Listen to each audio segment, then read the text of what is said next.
తండ్రి కుమారుణ్ణి తిట్టాడు అనుకోండి, ఏయ్ నువ్వు తప్పు చేస్తున్నావు, చేయమాకో అని తండ్రి కుమారుని తిట్టినప్పుడు కుమారుడి జీవితంలో విసుగుందనుకో, మా నాన్న నన్ను తిట్టాడు అని అనుకోడు. ఆహా, నన్ను తిడతావా, తిట్టడానికే పుట్టించుకున్నావా, వెళ్ళిపోతానే నీళ్ళు వదిలిపెట్టి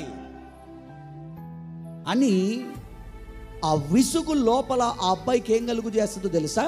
తండ్రి మీద ద్వేషాన్ని కలుగు చేస్తుంది, కుటుంబం మీద ద్వేషాన్ని కలుగు చేస్తుంది, ఇంటి మీద ద్వేషాన్ని కలుగు చేస్తుంది, గద్దింపును తీసుకొనివ్వకుండా ఎదురు తిరిగే స్వభావాన్ని కలుగు చేస్తుంది. తండ్రి ఒక మాట అన్నాడు కదా, మా నానే కదా అన్నది, నా ప్రయోజనం కొరకు ఒక మాట అన్నాడు కదా, మా నాన్నే కదా తిట్టింది, తర్వాత మా నాన్న నన్ను ప్రేమగా దగ్గరికి తీసుకుంటాడు, ఏదో నేను తెలిసో తెలియకో ఎక్కడో చేస్తున్నాను, సరి చేసుకుంటే మా నాన్న నన్ను ప్రేమిస్తాడు కదా, ఆయన ఎవరిని గద్దిస్తాడు, కొడుకునే కదా, ప్రేమించాడు కాబట్టే కదా, ఇష్టపడ్డాడు కాబట్టే కదా, వారసుని కాబట్టే కదా అన్న మనసు లోపల ఉంటే బయటికి వెళ్ళిపోడు. ఈ రోజున పిల్లలు తల్లిదండ్రులు వదిలేసి వెళ్ళిపోవడానికి కారణం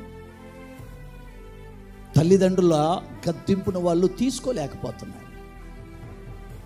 తల్లి ఒక మాట అంటే, తండ్రి ఒక మాట అంటే దాన్ని తీసుకోలేకపోతున్నారు. ఎందుకని? లోపల ఉన్న విసుగు వాళ్ళకేం కలుగు చేస్తుంది?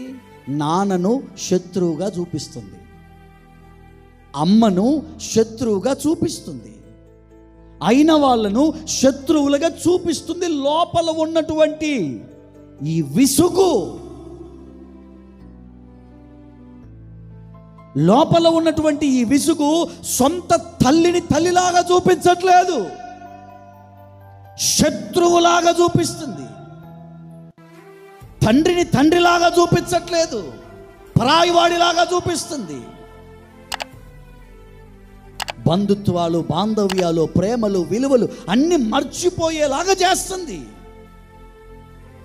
మనం మంచి వాళ్ళమే, కానీ లోపల ఉండే విసుగు అలా చేస్తుంది. కనుక ఈ విసుగు విషయంలో జాగ్రత్త.